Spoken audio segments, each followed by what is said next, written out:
என் அன்பு தமிழ் சொந்தங்களுக்கு வணக்கங்கள். நான் உங்கள் அக்குமோட்டார்.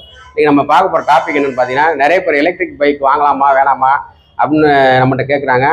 அவங்களுக்கு ரொம்ப சந்தேகமாக இருக்குது, வாங்கி ஓட்டுவோமா அப்படின்னு சந்தேகத்திலே இருக்காங்க, வாங்குவோமா வேணாமான்ட்டு. அதுக்குண்டான பதில் தான் நான் இன்னைக்கு உங்களுக்கு ஷேர் பண்ணுறேன். எலக்ட்ரிக் பைக் வாங்குறது நல்லதான், சந்தோஷம் தான், நல்லா தான் இருக்கும் வண்டி. இனிமேல் ஒரு போகிற 10 வருஷம் இருந்து பார்த்தீங்கன்னா எல்லாம் நிறைய வெஹிக்கிள் எலக்ட்ரிக் வந்துடும். ஏன்னா பெட்ரோல் கன்சப்ஷன் எல்லாமே கூடனால விலை கூட, அதனால எண்ணெய்ச்சலாம் வண்டி ரொம்ப கூடனால கவர்மெண்ட்டும் அதை ஆதரிக்கிறாங்க. எல்லாமே நல்ல இதை. ஆனால் எலக்ட்ரிக் இப்போதைக்கு யாருக்கு யூஸ் ஆகும்னா, அதிகமாக கன்சப்ஷன் பண்ணுறாங்களா, அதிகமாக 100 ரூபாய்க்கு ஒரு நாளைக்கு 100 ரூபாய்க்கு மேலே பெட்ரோல் கன்சப்ஷன் ஆகுது. அந்த மாதிரி ஆளுக்கு உங்களுக்கு எலக்ட்ரிக் பைக் யூஸு.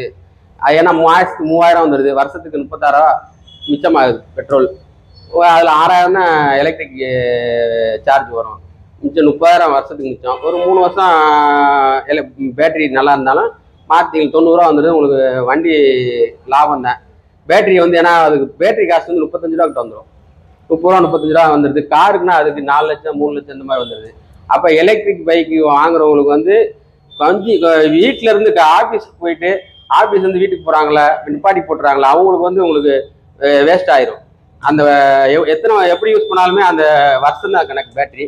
நம்ம செல்ஃபோன் இந்த மாதிரி பேட்டரி தான் அது சார்ஜ். அதனால் அவங்களுக்கு யூஸ் ஆகாது.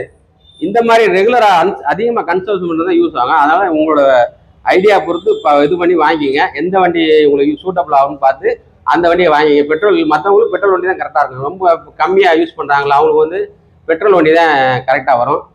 ஏன்னா அதுக்கு எப்போ நம்ம இருக்கிறோமோ பெட்ரோலை போட்டு போயிட்டு வந்துக்கலாம். லேடிஸ்னாலும் சரி, லேடிஸ்லாம் கம்மியாக ஓட்டுவாங்க. அவங்களுக்குலாம் எலக்ட்ரிக் பைக்லாம் அவ்வளோ தேவைப்படாது. பெட்ரோல்னால் ஒரு நாளைக்கு 50 ரூபாய்க்கு போட்டு பக்கத்தில் போயிட்டு வருவாங்கள்ல, அவங்களுக்கு வேணால் பேட்டரி சார்ஜ் கூட வந்துடும். 3 வருஷத்தில் போயிடும். நீங்கள் அதே மாதிரி புது வண்டி வாங்கிட்டு 1.30 இந்த மாதிரி விற்கிறாங்க. புது வண்டி வாங்கி நீங்கள் செகண்ட்ஸ் விற்கையில் அது 60 ரூபா 65 ரூபா போகும் ஒரு வருஷத்துலேயே. அப்போ அந்த மாதிரி விற்கக்கூடியவங்க அந்த மாதிரி வண்டி வாங்க வேணாம், ரொம்ப லாஸ் ஆகும். ஏன்னா இப்போ ரொம்ப பாதி விலைக்கு தான் அது போகும். அதனால் பெட்ரோல் வண்டி வாங்கிடுங்க. மற்றவங்க உங்களுக்கு யூசேஜ் நிறையா இருந்தால் நல்லா யூஸ் பண்ண போகிறேன், ரொம்ப நாள் யூஸ் பண்ணுவோம், அந்த மாதிரினா எலக்ட்ரிக் பைக் வாங்கிங்க.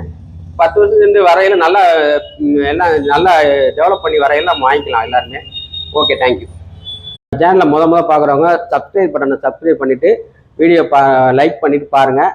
அடுத்தடுத்து உங்கள் நோட்டிஃபிகேஷனில் நம்ம போடுற வீடியோஸ் எல்லாமே உங்களுக்கு கண்டினியூவாக வந்துகிட்டே இருக்கும். Okay, thank you.